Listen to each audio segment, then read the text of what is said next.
Hey there, and welcome to the channel. Today, we are going to be talking about NFTs and DEFI. It's going to be a pretty short but fully explanatory video, and we will be breaking this video into two parts to make the video easier to understand. If you're ready to roll, we are. So, buckle down, and let's get to it. If you're steeped in the world of cryptocurrencies, you've met NFTs, non-fungible tokens. Since they came on the scene, they have grown in popularity and are currently generating billions of dollars in the sports industry, media, and finance industry. Anyway, for those who are just hearing about NFTs for the first time, let's give a brief explanation. Non-fungible tokens are unique cryptographic tokens that could represent an asset in the digital world or could be digitized versions of the real world.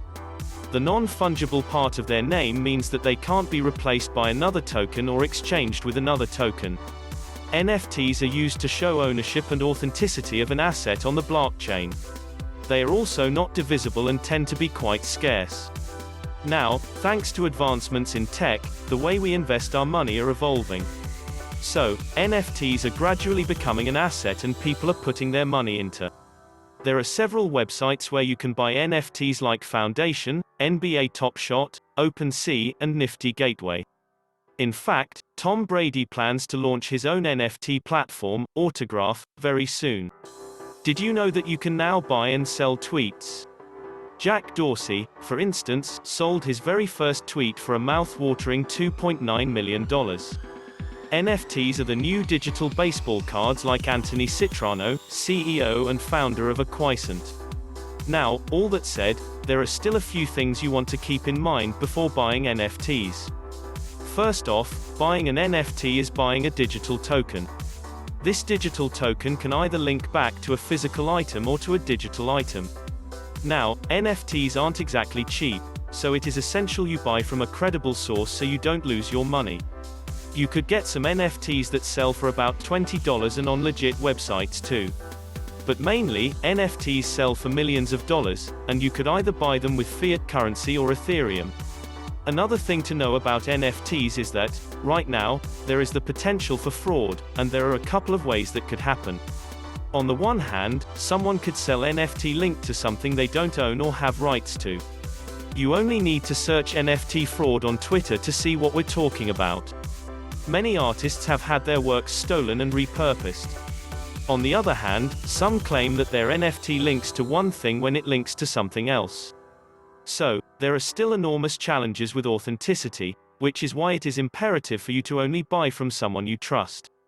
Finally, you should know about NFTs because, just like Bitcoin, they are prone to volatility. So, you could decide to resell NFTs, but their value rises and falls depending on what they are attached to, whether it's cryptocurrency or dollars. Now, let's talk about DEFI. DEFI stands for Decentralized Finance. DEFI is a way to challenge the centralized financial system by removing the middleman and empowering peer-to-peer transactions. Basically, with DEFI, all the stuff that banks usually do on our behalf, we now get to do it ourselves. Now, here are a few things to know about DEFI. 1. It runs on blockchain and cryptocurrency. When you carry out a transaction with your bank account, the transaction details are recorded in a private ledger owned and managed by your bank. With blockchain, on the other hand, transactions are recorded in a public ledger, which means that all parties with the DEFI app have identical copies of the ledger. This makes transactions safer and more transparent than those mediated by traditional banks. 2. DEFI is gradually becoming part of all kinds of day-to-day financial transactions, even the more complex ones.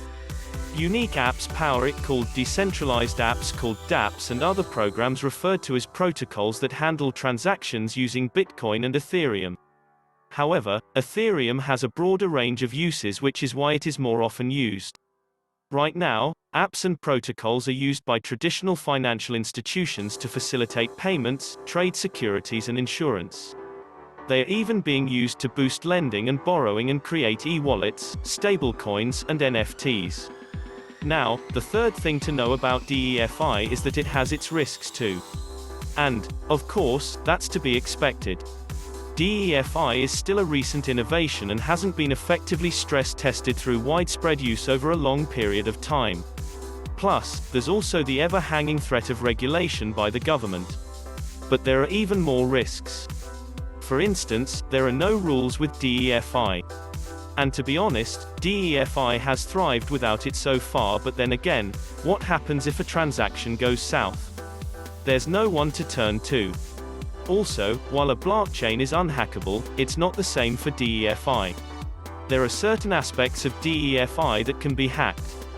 Finally, if you want to invest in DEFI regardless, here are a few ways to get started. First, get a crypto wallet. Just make sure you save your public and private key, because if you don't, that's it. You're locked out forever.